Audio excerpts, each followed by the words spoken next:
all you freedom-loving boys and girls. Welcome to, this is CLS gear, but this is our Millstone Monday with the Millstone Self-Reliance Group with myself and Blake down below. We got our special guest tonight, P. Rick. I guess I should always point, my cameras are always backwards. Hey, we're going to jump right into it. I really am, and we always say, like, let's keep it under an hour, but we really do. You'll see Blake's got a bunch of stuff going on. I'm a little bit under the weather. And truth be told, I don't want to sit and be too disappointed, or I don't want to drag too many people down. We're going to try to have some positive things to say through the course of the conversation, but I'm going to start it off with, this is the Fork in the Road episode. And over on Centerline, I was running a Fork in the Road sale, which I still am. I've got an appointment tomorrow morning, so I was going to end it tonight, but I've got too much going on. So I probably won't even end it until I get back from the hospital tomorrow. So that could be probably in the afternoon. So but buy while you can. I was going to say, yeah, take advantage while you can. We got some people over in the chat, Gene and Snowshoe. Thanks for being here, you guys. All right. So, hey, before we start into it, why don't we just do it real quickly? Blake, say a little bit, Millstone-y, up to Patrick for who you are, and then we'll go into the story. But let's just do our, and I know it's kind of maybe what we don't have to do all the time, but we might have a new viewer, so it's worth doing, at least, short and abbreviated version. Go ahead. Well, I think the core of what Millstone really is, and I think it's actually highlighted in the world that we are in right now very well, is we are a group of individuals that really wants to try to provide as many tools as we can to like-minded community members to be able to build their skills, to be able to augment their abilities, and to try to be able to pull together as a community as a whole to be able to weather any unforeseen circumstances that may or may not run into your local area. I think one of the cores is we realize that on our own, we can't do it by ourselves. It's going to take more knowledge set than you can develop by yourself, and more knowledge set than even your friends can develop. This is why community is so tied into this. So again, we want to try to create a repository of information that may help you get out of a FUBAR situation someday. So right on. And we'll have more near the end about what's going on with Millstone. We got a couple updates, but let's go over to Patrick. You've seen him, the man, the myth, the legend. He's been on here before, but please, Patrick, for those who haven't, a little bit about yourself. Yeah. Hey, everybody. Thanks for having me on again. I've been on numerous times. If it's first time seeing this. So I've years and years of experience, both military, law enforcement, agency, where I met Mark. So yeah, Marine Corps, Army, about 28 years on and off, 7.5 at the agency, and currently work in the vaunted Department of Homeland Security. And that necessitates my disclaimer that every opinion that I will share with you tonight is mine and mine alone, and does not necessarily represent that of the Department of Homeland Security or the Defense Department. Or the United States government. Or the United States government. There you go. So, in any way, shape, or form. There you go. So now that's done. All right. Yeah, looking forward to it. Well, we got to just say, I'm hoping it's Patrick's, his place of employment has like a dress code or something, because, he's really looking out of place without a beard. Although he could maybe have some of that hair off of Blake's shoulders. I don't know, Oh, dear God. I usually try to wear a shirt for live streams. You all get to see how much of a Yeti I am tonight. Notice the light coloration is all white. Yeah, I see that. I see that. Definitely in the Yeti camp there. But that could have just been from a long, Independence Day weekend, But anyway, hey, so here's the deal. We're going to jump right into it. So again, I created this thing, over on Centerline, just the Fork in the Road sale. Now, Patrick, Blake, Blackbeard, some of the other guys, they unfortunately heard me lamenting over the last couple of weeks. Well, actually, almost a couple months about this fork in the road. And this is just my opinion. Take it for what it's worth. It could be absolutely meaningless, or it could be something worth considering. And as we talk about just the subject, as Blake pointed out, look, there's a lot of application to what we're about to say and why we're saying it just to the real world. I mean, please God, take care of those victims down in Texas, and may we find more of them alive. We just had a natural disaster. We just had fires out in California. Blake is probably going to talk a little bit about a natural disaster that took place out where he lives, and no one's really talking about, but it's a major deal. We had Hurricane Helene, people still recovering from that. And then we have human-born events, right? Acts of terrorism, war, violence. So we have all this stuff going on. And then another man-made event is the media. I've even just seen and heard some people talking about recently something that we've been saying over here for a long time. There's so much information being thrown at you. I think that's done by design because you can't keep up with everything. It's just almost physically impossible, unless your job is to watch the news, be a pundit, social media, whatever. If you're like Blake, which is going to double down here in a second, you ain't got time to even sleep, man. So 6 days left. Right on, brother. So, if you got a family and a household and business and little ones and all that, you're busy as hell, right? But I think it's all done intentionally. And to me, this is what part of the fork in the road was. I don't worship any man. I'm a Christian, worship Jesus Christ, my Lord. But I don't worship a man. Now, some men are better than others. That's just the way it is. Some men are smarter, some men are stronger, some men are faster, or whatever it is. We're just all human beings. And you can look to some intelligent people or people of moral virtue or value and say, okay, I kind of understand where that guy's coming from or that gal, right? Mankind. Don't be, one of these, or he's only talking about men. Grow up. See, and that's it right there. That's part of the fork in the road. Our society has degraded down into such, childish levels that if you say something like man, somebody gets upset because you've excluded women. No, I didn't. I'm talking about human beings. And you know what I'm talking about. They just tried doing that with Pete Hegseth, about something, or I think it was the strike against Iran. And he didn't specifically call out like the one female pilot or some shit. And he's like, they're all part of the crew. When we say you guys, she knows, just knock it off. Right. Yeah. So, but that's part of the battle plan that evil's been thrown at us.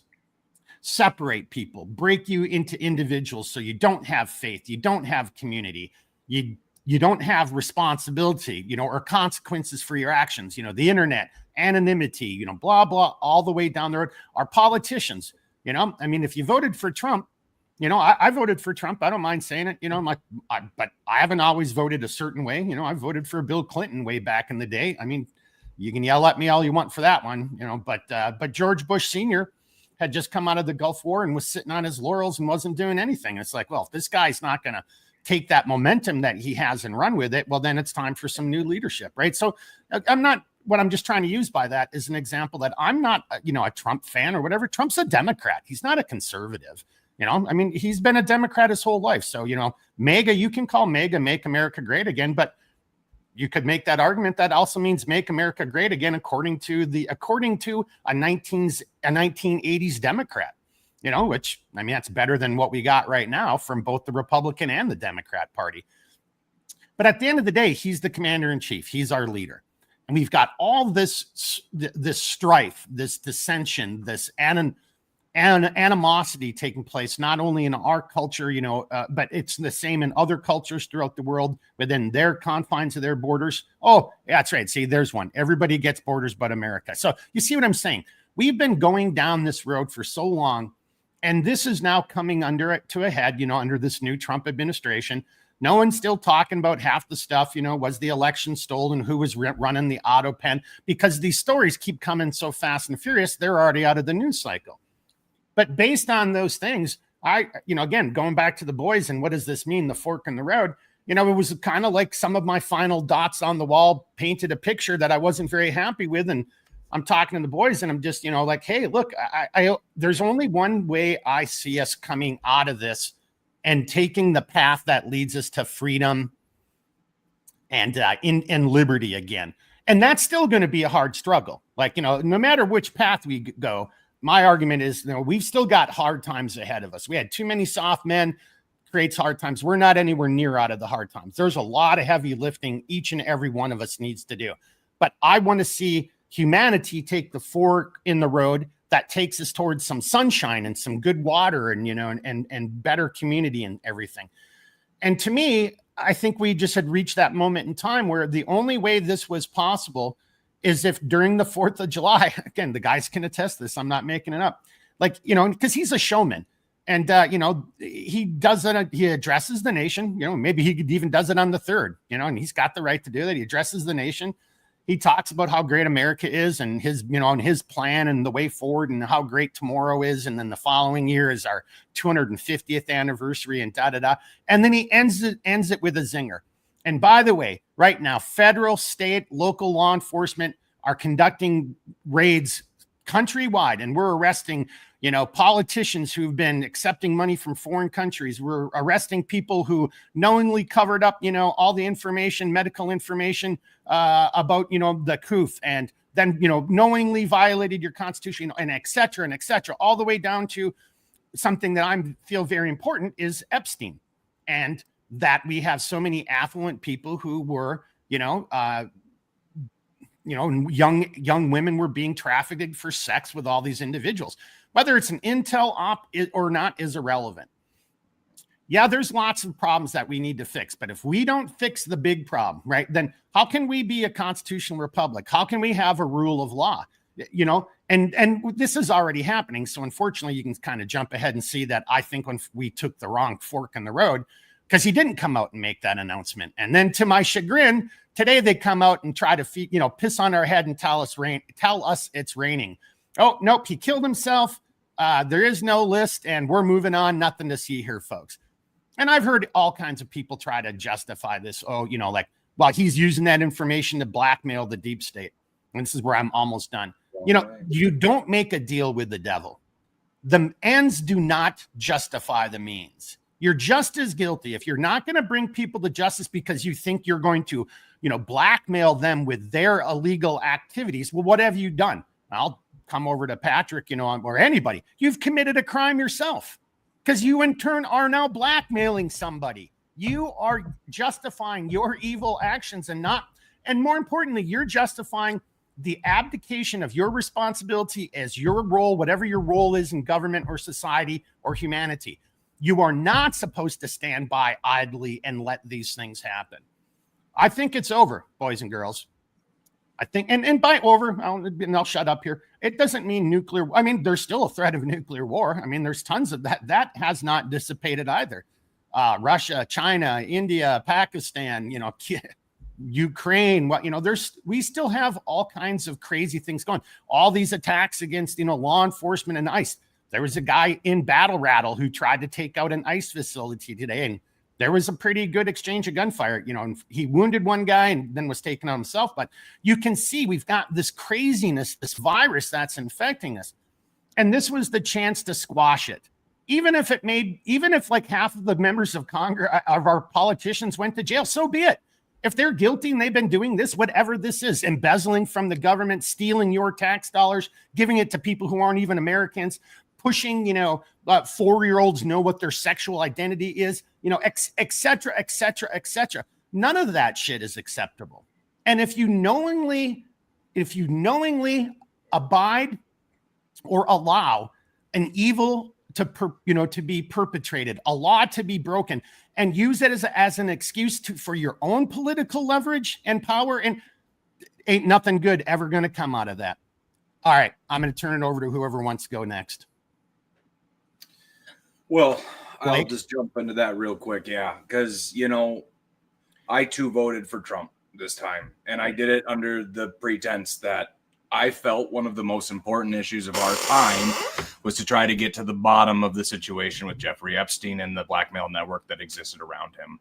To see where it went today it's really beyond disappointing. It's actually kind of soul crushing. We knew for years now the client list. We had an unredacted air flight log. We know the people that went there, the heavy hitters on entertainment, politicians, scientists. We have names. We knew the employees. We knew the location. We knew the exact amount of concrete that was used to fill the voids on Little St. James Island. We had pictures of the hard drives that were very easily identified as multiple terabytes apiece. We have accounts of cameras being set up in all of his facilities, in the bathrooms, in the bedrooms. We have accounts from multiple people saying that they were trafficked, that Prince Andrew supposedly in some case did something to one individual who has now, after 5 times, said she would never commit suicide, a month or 2 ago committed suicide. And to have Pam Bondi come out in February and say, I'm reviewing the client list right now, this is phase 1, to having Kash Patel come out 2 months ago saying that we're kind of hesitant on releasing the information because we're worried about a certain fallout against a certain demographic that's involved in it, to now today saying no charges, nothing. Here's an 11-minute or 11-hour video saying nothing happened. Oh, and by the way, just ignore that 1 minute of time that was cut out of it. You know, so this doesn't add up. Do they think we're fools? Like, genuinely, do they look at us that we're that stupid? And I'm afraid that they might be right, because I haven't seen an outcry against it. My heart breaks for the situation we come in, because it's not just here. Okay, we've had genuine intel on multiple different mutual blackmail networks for years, and we just keep getting told we're crazy conspiracy theorists. And a country elected this individual for multiple reasons, but one of the most important was to get to the bottom of this, and he just spit in our face. I don't really know what else to say beyond that, man. Well, and I just want to add to it, because I don't want this all to be just about Epstein. To me, that's one of the major issues that has to be addressed. We cannot fix our country and really truly say we're the beacon on the hill. You know, honestly, I would have no problem. I don't care how embarrassing it is for America. I'll wear a black armband on my left arm for, you know, the next year in shame. I have no problem with that, because, but Blake, just where I'm kind of getting at, it's one of the big issues. It's potentially one of the most important issues to save our republic. But so is the COVID, so is Russiagate, so is January 6th, so are, you know, some of these recent, you know, quote unquote terrorist attacks. So is the response to Lahaina fires, you know, the hurricane, you know, et cetera, you know, the Vegas shooting. There's so many things that, you know, the attempted assassination of Trump's attempts of Trump, where houses suddenly become like sparkling clean. Even Maud, or whatever her name was from the Brady Bunch, didn't keep that house that clean, you know? And that just happened again with the family here in Minnesota. Where's that story? Some guy just assassinated 2 political figures in Minnesota. They captured him alive, and he's claiming that our governor put him up to it. Could be a wild claim, but it's been crickets, and no one's talking about it. And one of those houses, same damn thing, wiped freaking clean. So it's, boys and girls, it isn't just Epstein. But if this goes into the shadow or the dustbin of yesterday's news, you know, down the memory hole, how is anything going to be? I don't even care. Matter of fact, if we find out Israel had something to do with this, I don't know how. And look, everybody spies on each other. That's a simple truth. But allies don't actively do it. You know, they might passively gain a little bit here, a little bit there, but you don't run ops against your allies. If Israel was doing, and then on that note, and look at how many politicians on the 4th of July, just before the 4th or after the 4th, are coming out and singing, you know, Israel's praise. And, you know, our focus, like Kash Patel, our focus is Israel. What the F did you just say? Ted Cruz in that interview with Tucker Carlson, you know, Tucker freaking waylaid him and got him to admit he's all, and then he comes out and posts that thing about the raid on Entebbe. Okay, great. That's an awesome, you know, military thing, but it's you're a sitting senator for the United States of America. Talk about our independence yet, F-hole, you know, and again, and the list is long. You could just go on. And somebody else in the Trump administration was saying something, and they said, you know, this is the greatest country, second to Israel. If we find out Israel was running this op against us, then I don't know about you guys, boys and girls. That's like finding out your best friend's been sleeping with your wife. Those aren't your children, and you've been paying for his house, and you're expected to be okay with that. That's a big negative. P. Rick, I see you smiling up there. I don't know if I just went on a rant, but no, well, yeah, a little bit. So I just learned about the Epstein thing about 5 minutes before we came on, because I was at work. I'll say the most disappointing thing in that is, you know, one of the, you know, cornerstones I think the administration's been pushing since they came in is like radical transparency. Well, this shut the door on that idea. And Blake's right. I mean, just, you know, I remember a few months back, you know, Pam Bondi, we've got the list and we're reviewing it. Okay, great. So you're saying there's not a list now? And why is there a list and you're reviewing it and we're reviewing it now? That was over 4 years ago. That was like 6, like, that was years ago. What were you doing with that list? I personally had that list on my computer 2 days after it was leaked to the general public through different image forums.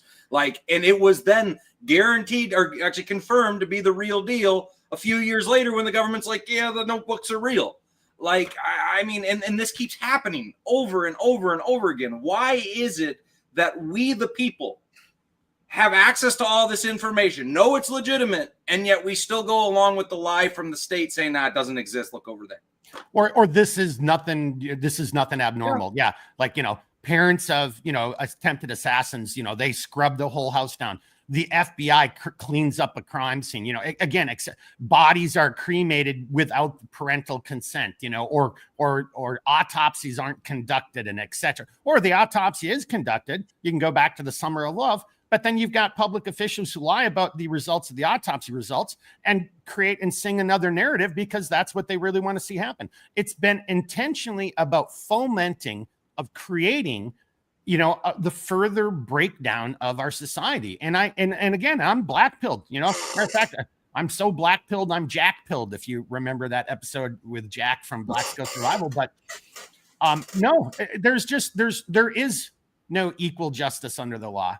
So like in a weird way, you might see some people become strange bedfellows, but is there? I mean, do you feel like in America today, a constitutional republic, you have fair and just representation? Do you feel that this justice systems works equally, is applied equally throughout all levels of our society? I know a lot of people now will say, well, Mark, that's stupid. It's been, negative towards, the African-American community for a long time. I'm a product of the 80s. I remember how well we all got along back then, that's kind of more of a more modern thing. We were kind of almost over the hump. Yeah, of course was racism and there was tensions. There always is going to be, right? You're not going to eradicate that, but overall as a nation, we were pretty damn good. And that's been recreated. And why? Because it breaks everything up. It sows dissension. We can't be unified. And to Blake, and I want to maybe come to you again and then up to P-Rick, but that's why we need community, because look, the community is being destroyed by destroying the individual, by destroying the family, by destroying whatever your faith is. Okay, my faith, if in the terms of religion, Christianity, but I don't even mean it that way. How about faith in your fellow man? How about faith in your fellow Minnesotans to do the right thing because you have a shared set of values, and norms, et cetera, et cetera. Whoever wants to jump in, I almost just need to stop talking and let you guys start turning this back into a positive. Believe me, there's a positive side of this. It's not game over. The Roman Empire fell and not everybody died, right? Life goes on. There's things that as men we can do, right? As Americans we can do, as people who believe in liberty and justice in the world, we can still do. But I guess I should have thrown this in the front. I really believe this fight is not over, but this battle might be. But the fight isn't going to be won. It's going to be won by Blake's kids, honestly. That it's going to be Blake's kids to, from to current 6 to 10-year-olds. They're the ones who are going to grow up to be the ones that actually, hold that banner high. And, just like the Civil War, the Revolutionary War, a color bearer was important. And men scrambled to never let their colors hit the ground, even if it meant certain death to grab them and save them. It's going to take some time to get back there. And it's going to be the hard work of all of us to help start lighting those small fires of independence and resilience and fortitude and faith and friendship, community. It's going to be up to us to start helping solidify that base. So a younger generation carries it over the finish line, because there's too many faux patriots and nothing's going to get done. We're too what's the word I'm looking for? We're too at each other's throats right now. And that's a tough prospect for me. Like I said, 6 days left. I got another one here. And the thought of leaving this hot, steaming pile of dog shit for them breaks my heart. I don't really have any other way to say it. I don't like the idea at all. But no. You're absolutely right in the way of, if you really truly want to get back to what this country once was, or at least what we were told this country once was, the ideals that built this nation, that founded this nation, it is going to take a lot of very hard work and a lot of really regenerating our community. finding our backbone again, helping each other out. I got to go to the positive side a little bit in a crisis situation, but some of you may have heard here recently in the North Woods of Minnesota, we got struck by a huge, I believe they called a derecho or something like that. Basically, it was hurricane force winds over the course of our night for about 4 hours up here, north of me about 30 minutes. And it was wild. It was every second for literally 4 hours. There was at least a flash of lightning. Thank goodness we didn't lose any trees on our place, but you start going north and there's a line where as soon as you go north of the old Palace Casino, about 5 miles up, you'll see 3,500 trees down just in that one little 5 mile stretch on an old highway. You go further into Bemidji, which is the quote unquote big city up by our area, and it looks like a bomb went off. I mean, we had sustained hurricane class 1 winds for 4 hours there. Trees dropped everywhere. Thank God nobody got hurt. Nobody died. It's actually quite a miracle. But they're saying it's 10 years to put our town back together up there. And what's nice to see that it's kind of a double-edged sword because you see both the best of humanity and the worst of humanity. It's kind of what we've seen really for the last decade in this country, specifically since the COVID times, where your nicer people got nicer and your honorier people got honorier. And we had community members pulling together, helping each other cut trees down. I had one of my buddies that was up there on that road I was talking about, where there's about 3,500 trees down, and their whole neighborhood got together and they cleared that road because there was, I think he said there was 310 trees just across their road alone, and it was a half-mile long road, so that they could get out and they could get services taken care of. But in the same breath, we have vultures coming up from Texas to clean up and strong arming little old ladies on their front lawn and charging them $50,000 to remove trees off their property because no one else is going to come by and do this dangerous work. You got to get it done now, ma'am. Now give me your life savings. So it's that unfortunate duality of humanity, right? And I think the sooner we can address these issues, the better off we're going to be. And I think the only way you can realistically address issues like this is when you're focused on a small community group in your local town. My town's about 900 people. It's a pretty manageable number. You can know 900 people. Can't trust all of them, but you can trust enough that trust the other people to know that, hey, there's a decent balance of people in your community, which also then means when that community starts going sideways, especially in a crisis situation, you can eke out the ones that are causing problems, identify them, and subjugate them. But when you start having people come in from out of town doing it, it's pretty brutal. And to that point, I am not a fan of government basically on any form. I'm not a fan of how government tries to fix problems, but I will say our local government is trying to do good through less than perfect means by only working with local contractors from the Northwoods because they're tired of having this scavenge sort of culture that's coming up around our people right now. So, that's that little anecdotal, hey, here's what happened just a couple weeks ago in our local area and what we've seen. And, it's like one of my buddies said, he was so flabbergasted by how everything was going. He's like, man, the storm's over, but it seems like it's worse now. And I said, the crisis only takes a little while. It's everything after that's the problem. It's all these horrible people that come out of the woodwork. That's really when you see human nature, both the best of it and the worst of it. That's like what happened down in Texas. Just was it 2 nights ago? That incredible flash flooding that claimed over, I think, 90 lives now. And you have people just spitting vitriol online. I hope more of them died. Yeah. Why? Well, what do you, sir? What benefits you by saying that? Just to throw gas on the fire of an already burning house. Like, I'm sick and tired of everybody standing on their little soap. And here, I'm standing on a soapbox and I'm bitching about what I'm talking about right now. But I'm sick and tired of everyone standing on their soapbox and not providing some form of a solution to the problem. Okay, well, I'm going to give you a solution right now. It's the only one I know. It's the only one I keep coming back to is build your community. Find the people you love, people you trust. Go train with them. Doesn't mean kinetic training. Maybe kinetic training is not your thing. That's fine. Go start a fire.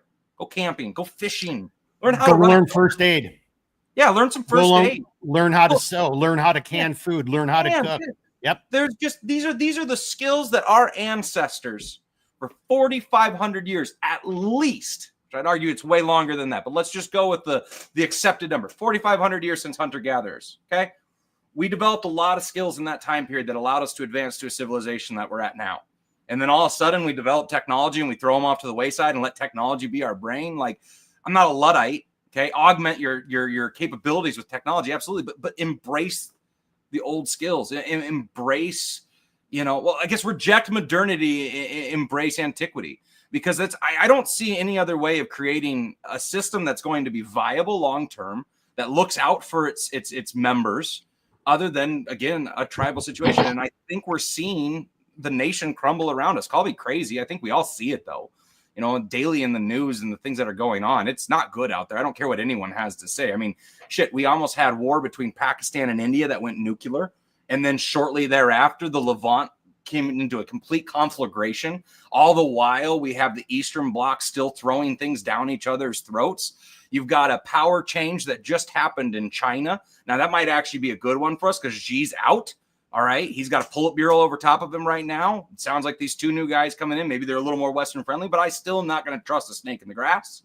All right. There's so much political turmoil, so much local turmoil that the last thing we needed was, oh, and by the way, I swear we weren't diddling children on this Epstein Island. Like, come on, guys. So throwing more on the fire, like, you know, and the problem is, and I'm going to try to wrap this up here pretty quick, but we're kind of in this like fever dream of Aldous Huxley's carrot and Orwell's stick. Okay. Huxley wrote about the pleasures of the New World Order. All right. The drugs to make you feel good. Take some soma, go have sex. You know, it's great. Life's awesome. Don't look behind the curtain at the caste system. And Orwell had it down pat when he was talking about, hey, by the way, Newspeak Dictionary Model 17.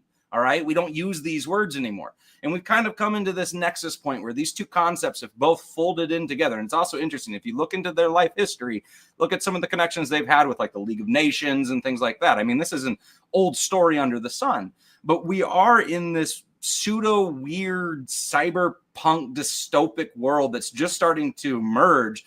And where do you want to find yourself in that world? You know, I'd rather be around family and a community I can trust that is not beholden to the outside world to produce every single good and can cut it off in a heartbeat.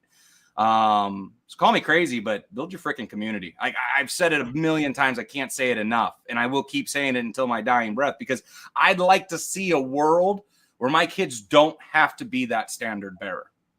And I'm terrified that they're going to have to be, because I don't see how we nip this in the bud right now, but I don't want them to. I'd rather have this on my shoulders any day of the week, man. And that's okay. And right there, you know, just on the positive note, but my last big bitch is to see these quote unquote influencers talking about, you know, you got to trust the plan and all. We've been hearing that kind of crap, and all they're doing is kicking the can down the road. You know, like that's all that is. You know, like, okay, so I think it was Patrick and I talking, and if it wasn't Patrick, it may have been Redbeard. You know, because Redbeard and I agree on something. You know, like let it fail. Let it fail. Like, okay, yeah, if half of our sitting, you know, politicians go to jail, you don't think we have a system to replace them with better, you know, like then replace them and, you know, and use that as an opportunity to make that system better.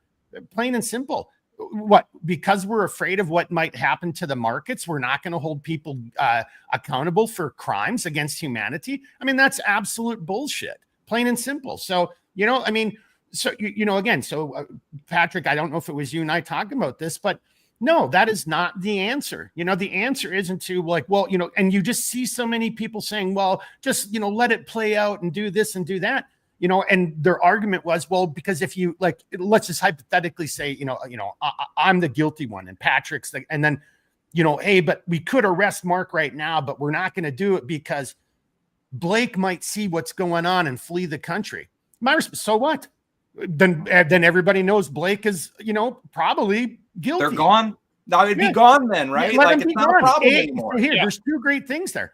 A, he's no longer part of your community, right? He's not in your country anymore. And B, wherever he goes, you're the United States of America. He goes to some country that doesn't want to extradite him to America. You just simply one phone call. Hey, you, this is me. You are harboring not just a criminal. He didn't steal a pack of chewing gum, right? This is a guy who's guilty of these type of crimes. And you're knowing I know your laws are no extradition, but here's the deal. You and I are done. No more trade deals, no more anything. If that's the type of people you want in your country, then we don't want to do business with you. And that's all you got to say and do. And let the guy know and let the world know. Hey, look, Blake can come back.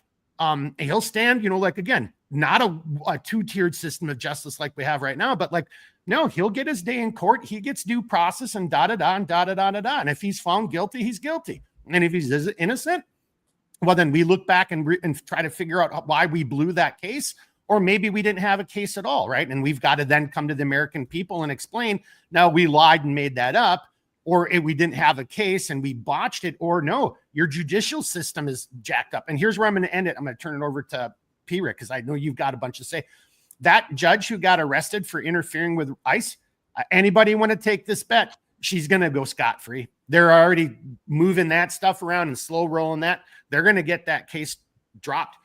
None of these elected officials or judges who have broken the law are going to see any jail time. Maybe somebody on a lower level, like, a low-hanging fruit.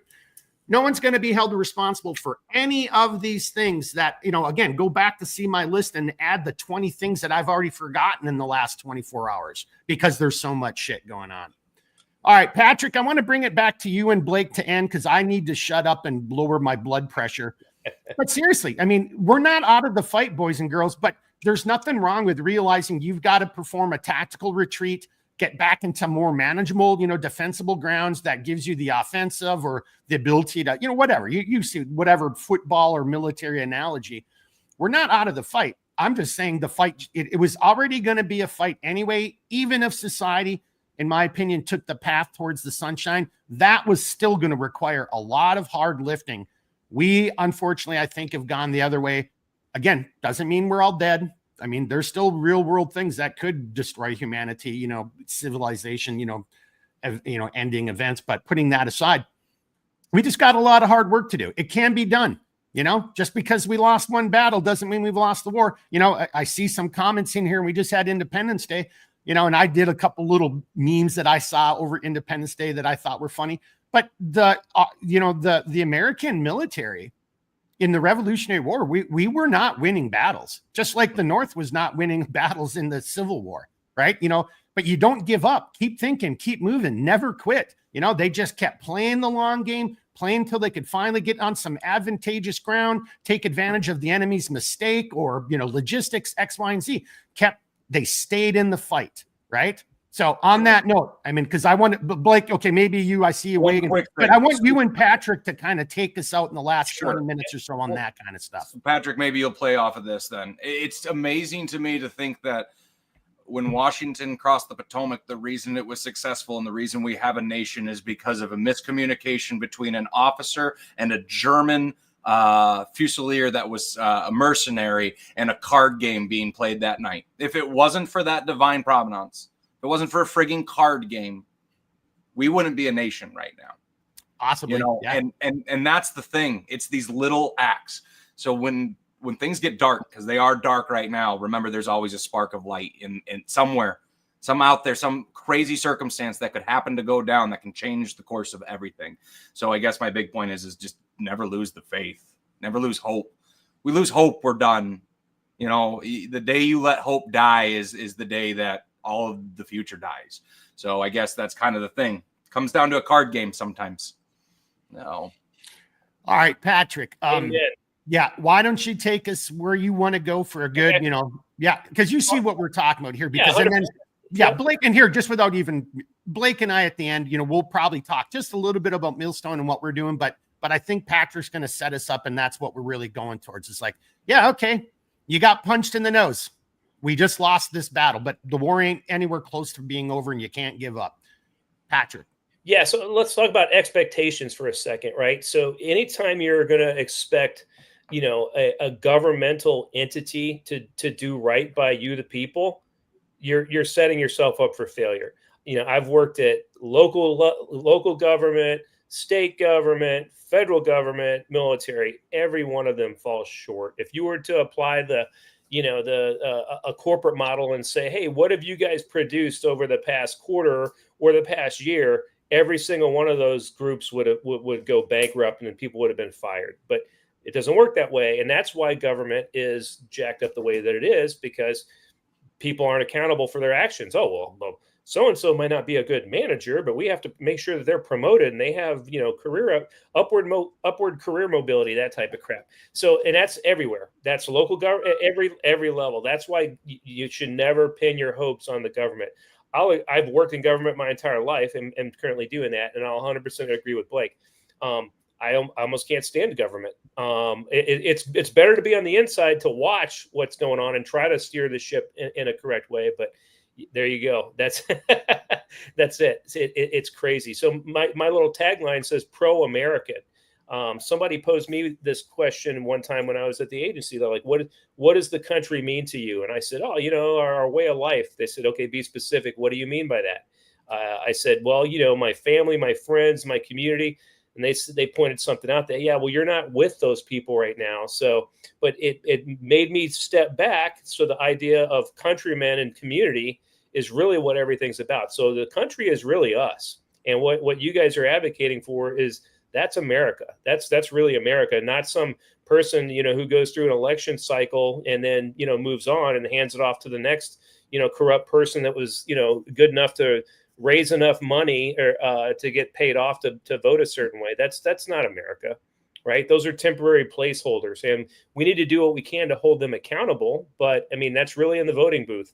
So that kind of feeds into something else. I know that you guys have both hit on, and I hear it all the time too. We are in, when did the internet kick off? Like about 25 years ago. Like really got where everybody had access to it. Remember the old AOL dial-up, that type of stuff, right?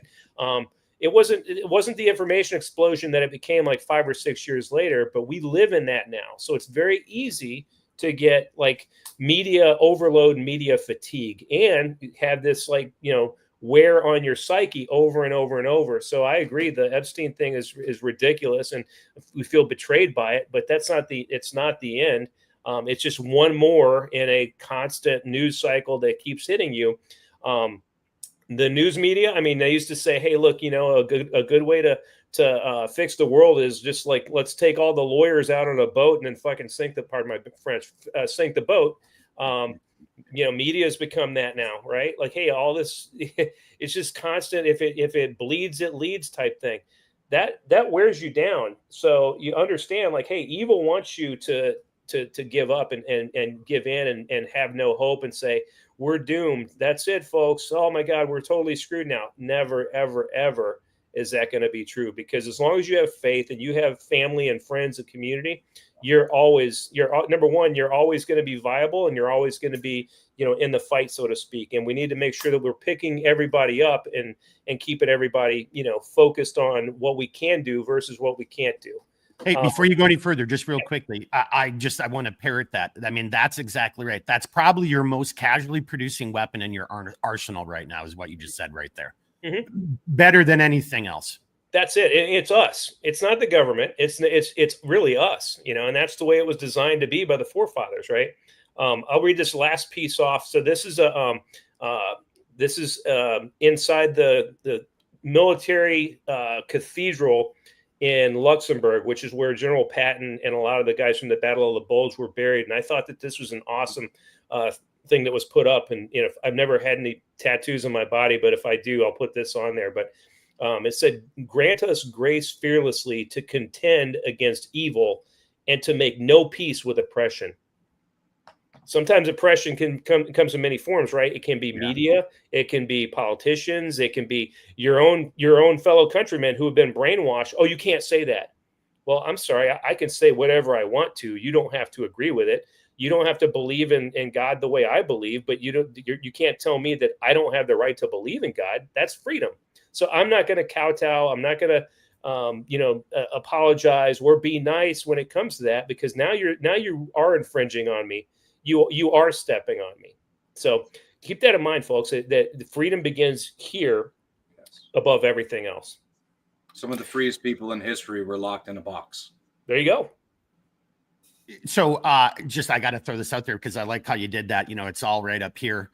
And, I'm a big Heinlein fan. I just think I really liked his style of science fiction. But, in one of his books, Starship Troopers, it's the scene where, the instructor of political history and morals, I think is what the class was called, in their world.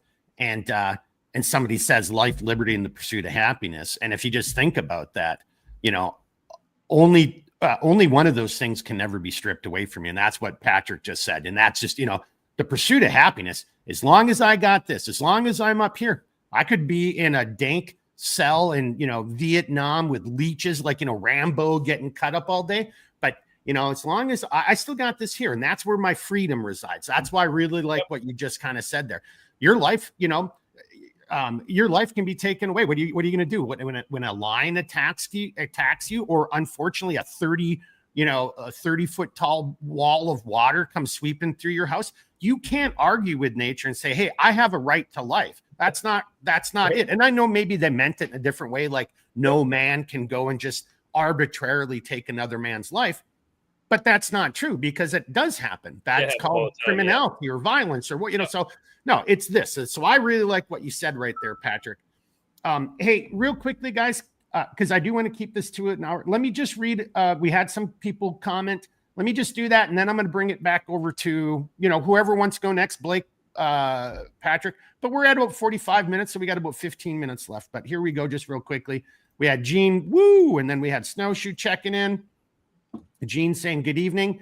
1,000 mile vision. I don't think we've ever seen you over here before, but he or she said, I worry. Well, actually, they did it twice. So I worry for our country. That's the point we're kind of trying to make. Thank you for being here, 1,000 mile vision. And then Murph, I don't know if you're still here, but Murph Nuge, great guy. I always love to see him. Holy shit, I made it to alive. Hannah Ben from Minnesota in the house. Then Gene's got a couple comments here that were good. I just screwed something up on my cursor for some reason. Okay, here we go. This goes back in the show. When you blackmail someone in the shadows will be looking to do the same to you. I mean, yeah, because now you're guilty too. Hey, you're going to give me money or do what I want to say because I just caught you doing that to Mrs. Johnson or your neighbor across the street. Gene, you mean the group called Minor Attracted People from the Weirdo Left? We have the same in the UK. The grooming gangs of a certain nation being swept under the carpet to appease left, not only being swept under the carpet in your nation, but over in Germany, you know, where I spent a bunch of time, and you know, and I know P-Rick has too. You know, now they're doing little, you know, what are those called? Public service PSAs. But it's like saying that I'm the bad guy for raping kids at the swimming pool, or, you know, molesting girls and stuff. Yeah, it is, you know, and that goes into something I hope Blake comes into, because that's been part of the war. And, you know, again, and so many people have given it up here. They've let it go. They've just said, well, I can't say those words, or I'm not going to be confrontational, even though, you know, I'm right, or, you know, that other person's right. Patrick gave me a good story. You know, I'll leave it up to him if he wants to tell it, where it's like, no, this is a free thing and I'm going to be right here. I mean, I had somebody doing that to me the other day and I'm like, no, you don't get to do that shit. That's bullshit. And maybe we'll have an episode of, because that goes into P-Rick's kind of comment and what you're saying right there, Gene. If we as men don't stand up against evil, like if we don't stand up and start speaking out against these abominations, these, you know, miscarriages of justice, these, you know, this evil incarnate shit that we see going on, the insanity. No, you're living a delusion. I don't have to go along with what you want me to call you. That's not how the world works. Even if I wanted to be a dickhead and call you a dickhead, that's not how the world works. So, you know, anyway, you guys can see I'm pretty fired up. It's time to turn the corner and start just, you know, throwing that ruck on again and start to get back into getting some reps, because we've got some heavy lifting to do. Gene, free speech for the dumb and justice for no one. Roger, I like that. And then Gene, you know, really appreciate this. Talking about, you know, well, I guess that's kind of why we're doing it at the Fork in the Road. I mean, just on a personal note, I don't think we're there anymore as a society. And I mean that kind of on a global level. Some societies still have that, but most of us are being beat down and told that if we don't support this or go along with the next cool thing or whatever, that we're the bad guy, or that you're a bad guy for not letting somebody kick your ass and steal your shit. You know, like so many you know, or you're a bad guy because, you know, you voted a certain way. You know, or if you're of a certain skin color and start having conservative speech, you're you know, and then all kinds of racist names and things come out. But and that'll come from the same person who has a coexist bumper sticker. Now it's time that we all put our foot down. This is where I'm going to end my final thing. Again, fork in the road. We went in the direction I was hoping we'd go in the right direction, you know, towards, you know, civility and a good future for not just America, but for our world, because we're on the cusp of it. No, I think we just got drugged back down into the dark ages. You know, on a different episode, I'll give you my prediction for what happens here in the next 3 years. But yeah, no, there's just more heavy lifting. And then we got Nemesis is in the house. What's up, homies? But I like this. You better not call me a dickhead. And if you do, it better be in a loving way. No, that's exactly it. You know, like, yeah, you know, but so to your point though, Clint, and in this, where I'll shut up and let it be to you guys. If you call somebody a dickhead in a non-loving way, that's going to, you know, bring about aggression or, you know, a defense or physical violence. Those are called consequences. And, you know, that does, and to Blake's point, that doesn't happen here with our new, you know, you can just send somebody a mean tweet and call them stuff. You would never say that to somebody's face.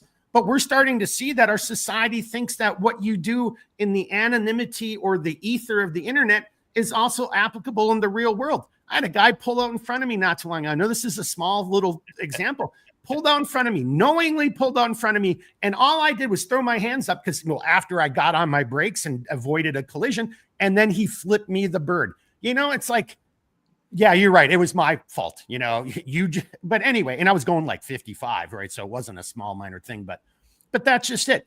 You know, there's no more consequences. Everybody gets a trophy. There's no accountability. You know, there's no politician.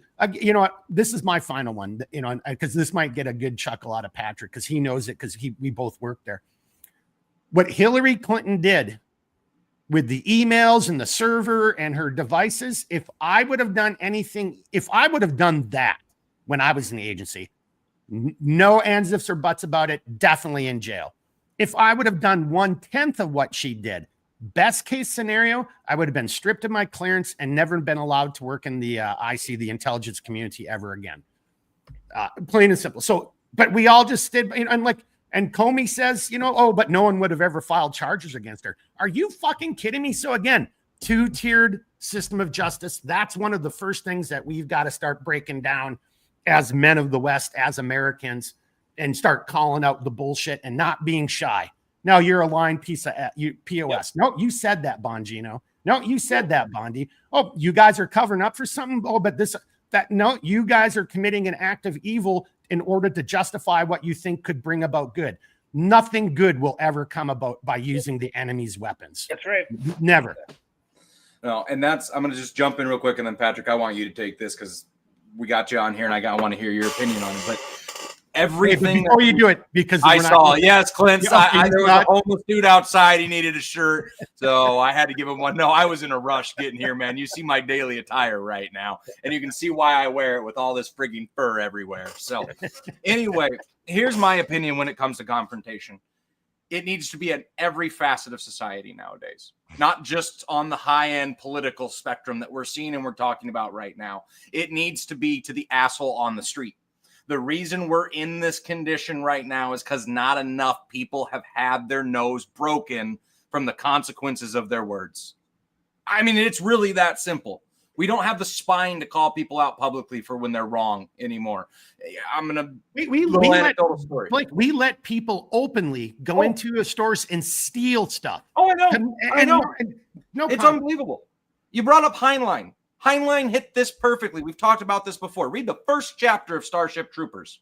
That's it. You're not reading. If you don't read any of the rest of the book, just read the first chapter of Starship Troopers and read how his fictitious world fell, because it's happening today and it's happening almost exactly as he said. You know, the thing is more people need to have their nose broken. More people need to get into physical confrontations. Needs to be fights. Realize that, hey, I'm not just some keyboard warrior saying my opinion. There has to be repercussions. And for too long, good men have not stood up and said, no, you're wrong. And this is why you're wrong. And if you don't think you're wrong and you're willing to do it, then come here and let's fight it out like men. All right. You know how many fights I got in as a kid? How many schools I got expelled from?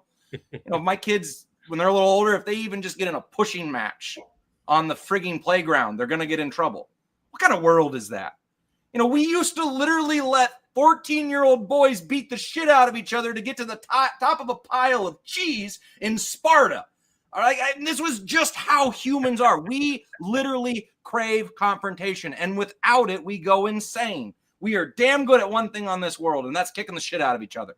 So let's embrace culture. Like, go, screw modernity, go back to history. Like, seriously, I'm up to here. Like, I know we were trying to be positive about this episode. This Epstein shit's got me off the freaking tizzy, man. Like, I am beyond furious.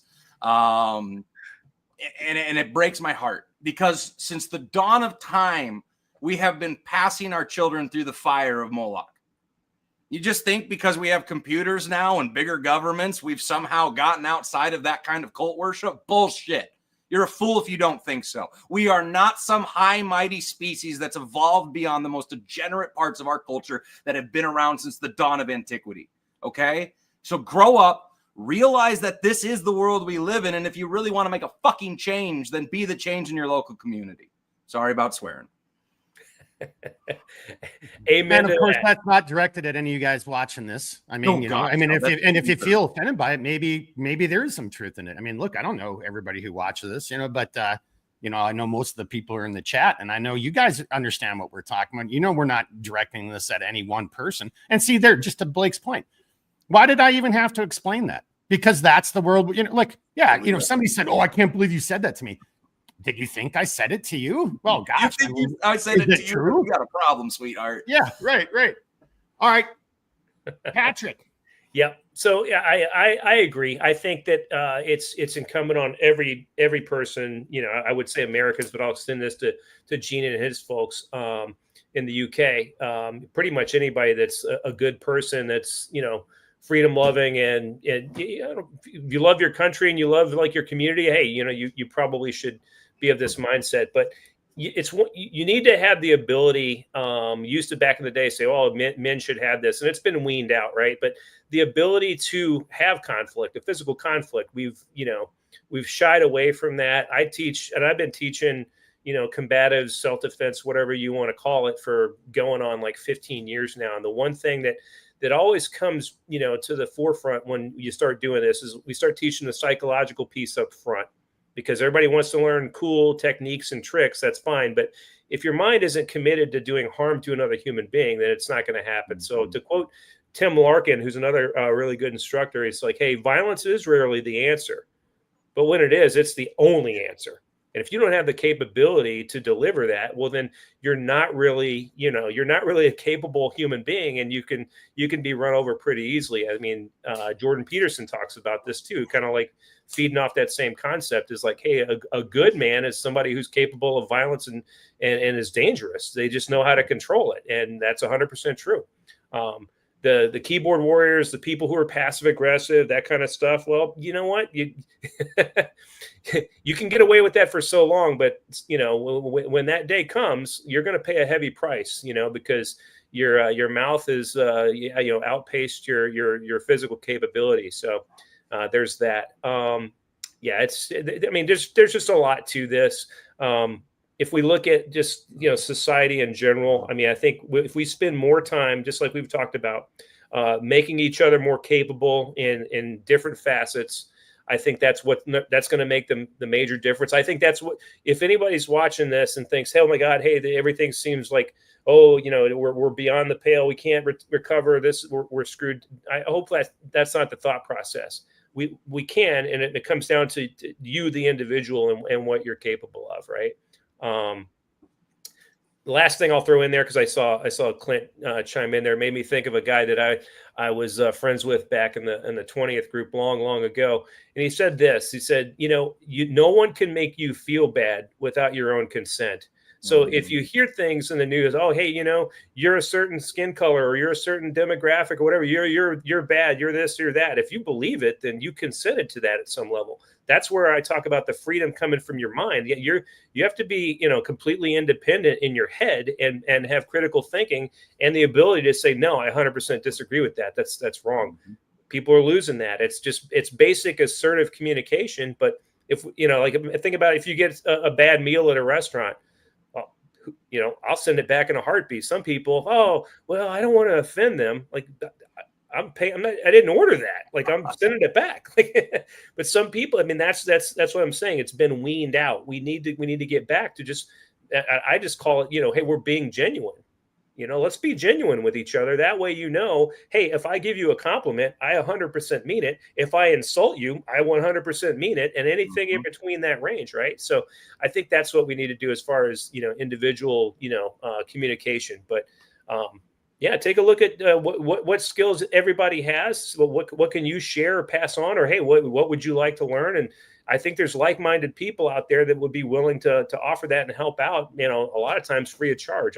That's been my experience throughout my whole life. And it's amazing how if you seek out talent and experience, you'll get it. And make that part of your community, part of that circle.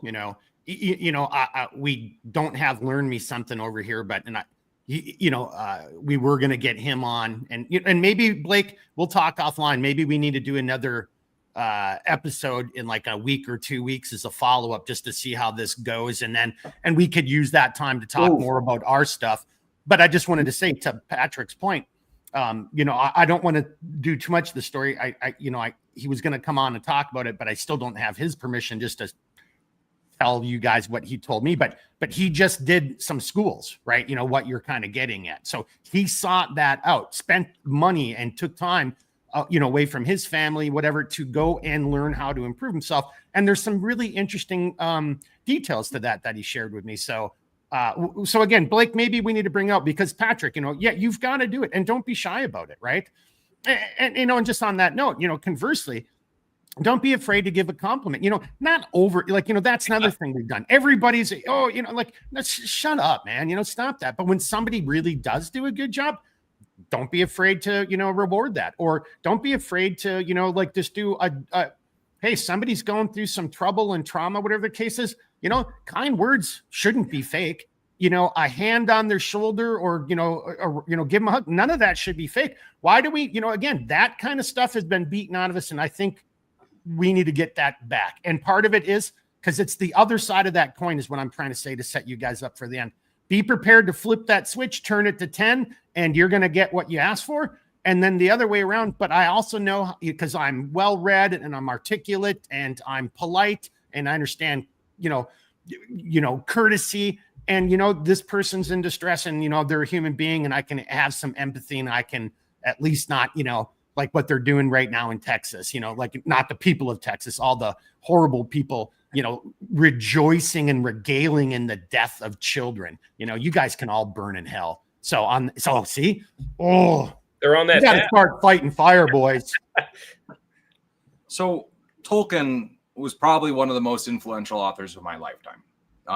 In his own writings, his own letters, he even states very clearly that he was setting out to make a modern myth, basically, for humanity, the Western man. Okay.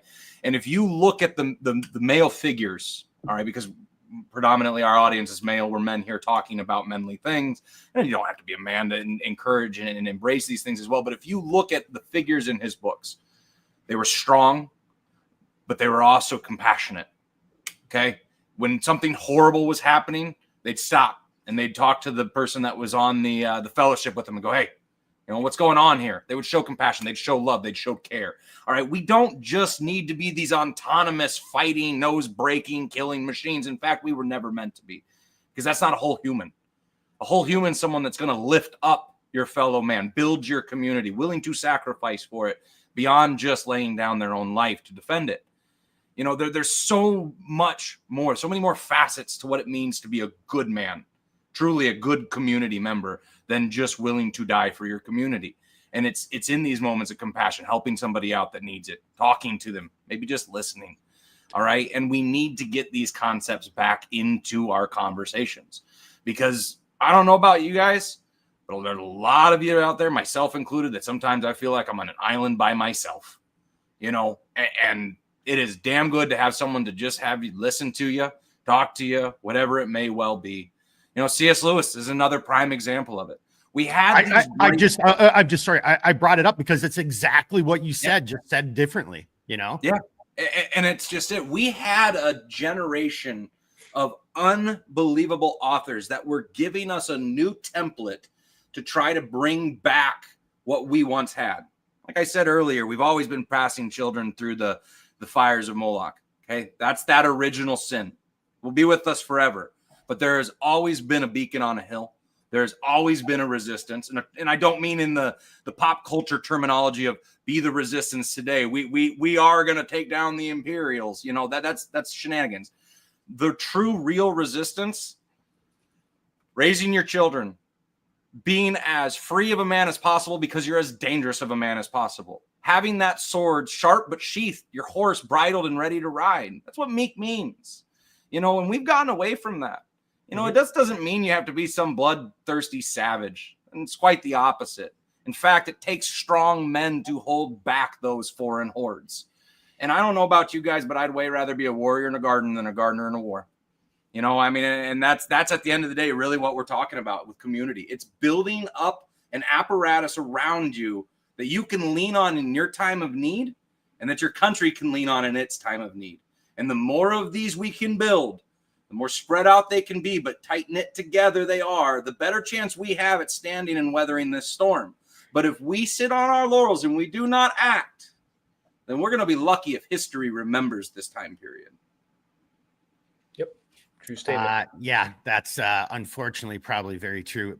Let's come over to P. Rick for your final comments. And then I really might even just turn it back over to you, Blake, for the outro, but we'll start wrapping it up here.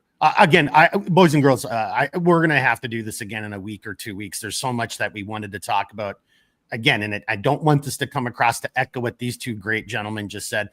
This isn't don't take this as a grape garden. Don't take this as, I'm the first to admit black-pilled, but it just means I'm more resolute in the path that's in front of me and what I have to do. You know what? I'm just going to have to push things down and internalize them and suck them up. And maybe that's what my life's going to be defined as in order to make that better future for Blake's kids and everybody else. So P. Rick, and then probably back to Blake.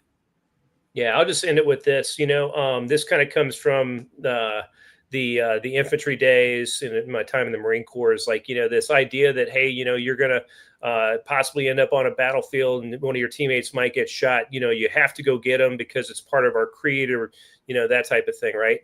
It's not some creed that I recite because I was told to learn it and wrote method. It's going to make me come get you. It's the fact that I've grown to know you as a brother, as a sister, and I love you, and I'm going to put everything on the line to bring you back, and vice versa. That I know people are going to do that. That's the bond that that a lot of military members share, and that's one thing that, like in these communities, if you're going to learn a skill, no matter what it is, if it's something a little more kinetic or lethal, or if it's more like survivability type stuff, hey, learn it because you love your family, because you love your neighbors, your friends.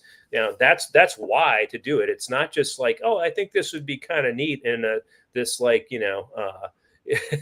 existential way. Like, it'd be kind of neat to learn how to make a fire. Well, what if now you have to make a fire to keep your family, alive because your house has been blown down or what have you, and you need to, or you need to cook meat, whatever the case is.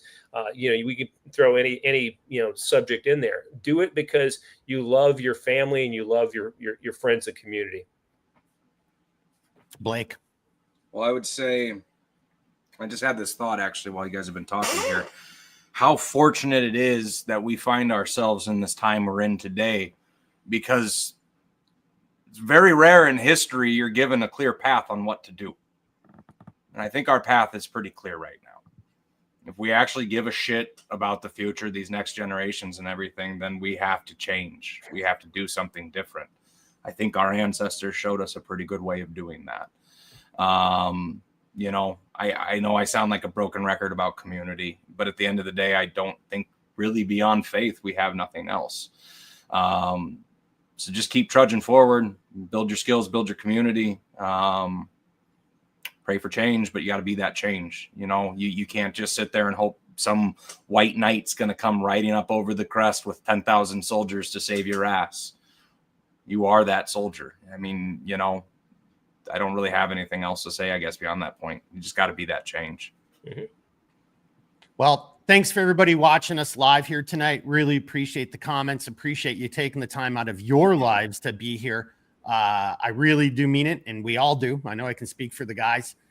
Anybody who's ever been on as a guest, I really hope that you take something away, that there's something meaningful.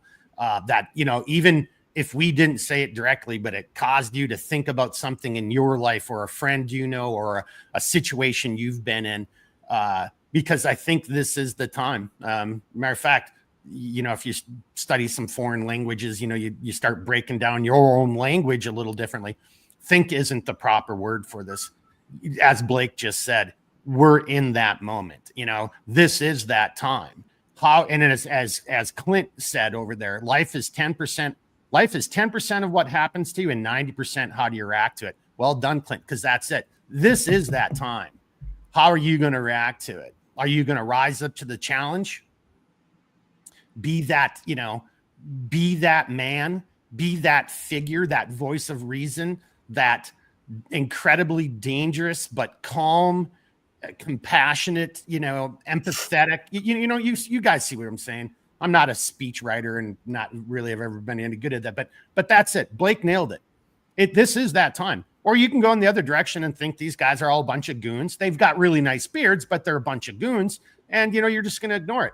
Well, okay, we'll just see how that plays out, you know, because at the end of the day, taking this seriously, this moment in your life and trying to steer it back into the light and the direction is only going to be better for you, your family, and your community. There's nothing about anything we're talking about that's negative.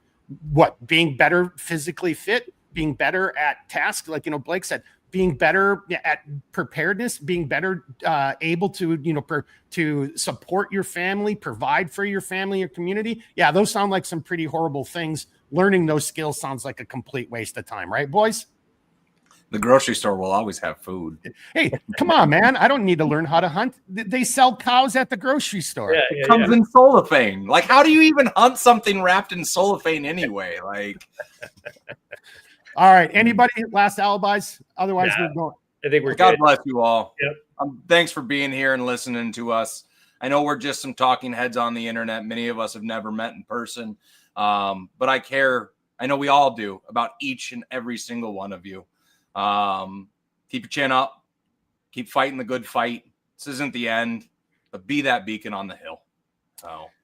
And we'll have some updates here, you know, on our normal social media platforms, but I'd say stay tuned. We'll probably do another Millstone either a week from now or 2 weeks. We got to obviously talk and figure out schedules and stuff, because a week from now probably isn't going to work unless Blake isn't present, but maybe he could be present with a little surprise. I don't know if you saw my comment there.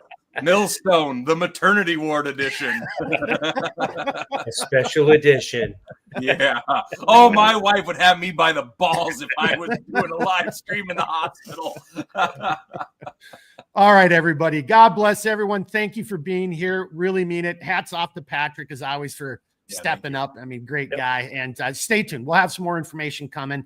In the meantime, we'll be talking again soon, everybody. So chin up and keep on swinging. Thanks for joining us, and we'll see you again soon. All right, everybody, keep thinking, keep moving, never quit. Thanks for everybody in the live stream, in the chat. We'll see you guys again soon. Woo!